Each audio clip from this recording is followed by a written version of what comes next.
Mr. Chairman, introducing Michael, a shareholder. Welcome, Michael. Nice to see you. Yeah, nice to see you too, Patrick. Must have been 10 months since our last It has chat. been.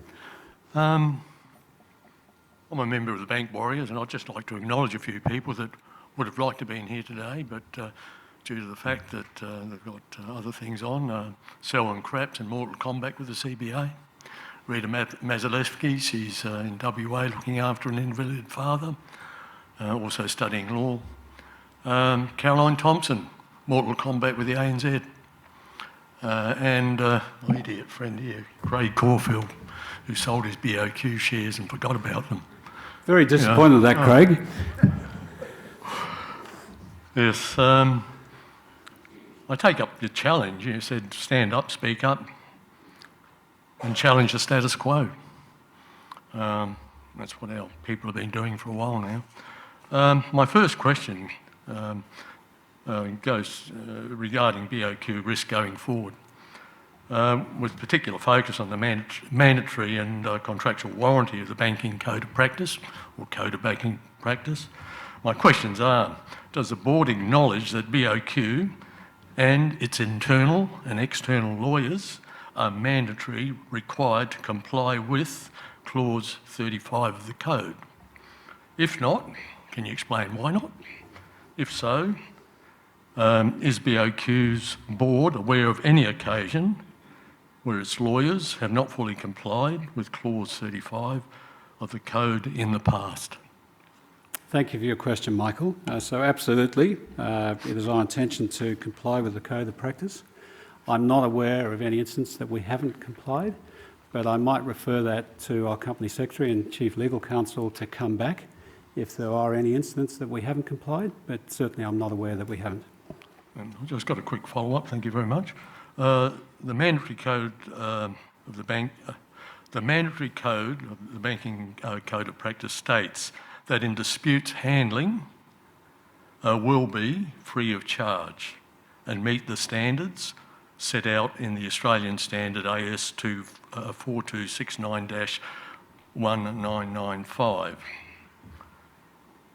While in dispute, BOQ uses its credit issuing powers and routinely issues additional credit to the borrower's loan account and charges them penalty interest to pay for their lawyers.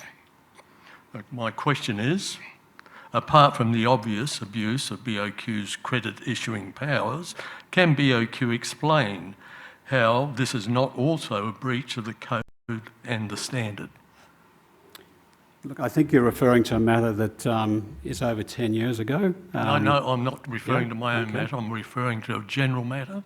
Yeah. And it relates to other banks as well, but I'm asking the question in context of BOQ, how it treats its customers generally. And I know it's an ongoing practice where if you're in litigation with a consumer, before a dispute is actually resolved, the bank issues credit to a borrower to pay for their lawyers and then charges them interest for the privilege. Surely that's a breach of the Code.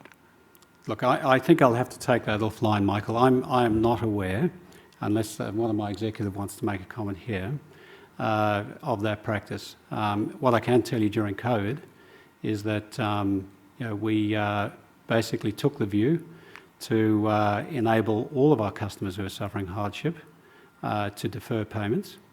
I'm not talking about deferred payments, I'm talking about when you're in dispute with a consumer, charging them for the privilege of paying for the lawyers. And at the same time, these consumers are battling you in the bank, in many cases, as self-litigants. It's perverse. Michael, I'm going to take that offline. It's not a matter I've got knowledge of and I can comment on today, but we will come back to you with respect to that. Okay, I've got some other questions, but I'll let other people have a go. Sure. Thank you.